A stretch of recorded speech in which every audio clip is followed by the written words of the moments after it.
Please subscribe on my YouTube channel Jojo TV ETC. Mga kabeshi, kamakailan lang nagsampa ng cyber libel si Bea Alonzo kay Christopher Min. Ngayon si Sharon Cuneta at Kiko Pangilinan naman. Ngayon pakinggan natin ang interview ng Philippine Showbiz at Pep Vlog. Ngayon ay inalmahan na ang mga paninira laban sa kanya. Isang nakakagulat na balita nga ang bigla na lang gumulantang sa mundo ng showbiz noong May 2. Dahil kasi ito sa pagsasampa ng kasong cyber libel ng aktres na si Bea Alonzo sa dalawang showbiz reporters na sina Christy Fermin na host din ng YouTube channels. Under Republica, Vice Penal Code.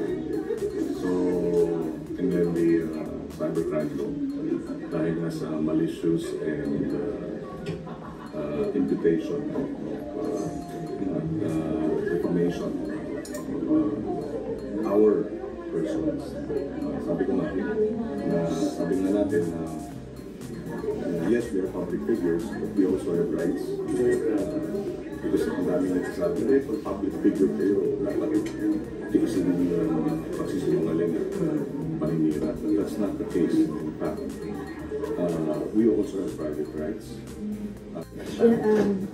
Like you said, because we're public figures, we're very understanding of the fact that, we're open to public scrutiny, criticism. That's really okay because it's kakambal ng trabaho namin. Siya bilang politiko, ako bilang artista. But it gets to a point kasi na, it affects your children, your family. I've lost sleep over it. Kasi feeling ko kahit hindi totoo, parang, syempre meron kahit hindi naman naniniwala doon.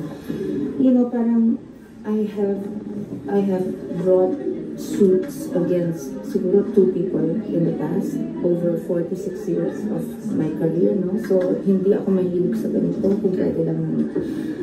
Kaya lang parang, after so often na tinitira ka, baseless, or yung opinion, okay lang yun eh. Pero pag medyo, alam mo, there's a line, we don't hit beyond the belt, below the belt rather. We don't hit beyond what is acceptable. So, pati mga anak namin, marriage namin, lahat na, parang kasama-sama namin, parang kasama kong ina, ang sama kong tao, when buhay ko parang has been dedicated to really trying to raise the best kind of human beings na sa mga anak namin. We actually are very decent, very honest people.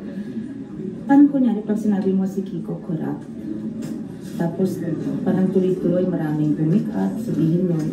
Tapos isang araw, magpa-audit kunyari ang BIR, nalaman na hindi pala totoo at all, na wala kaming niyaman dyan.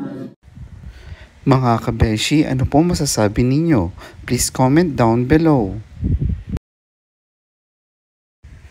Thank you for watching and subscribing on my YouTube channel. Please hit the notification bell for more updates. Thank you.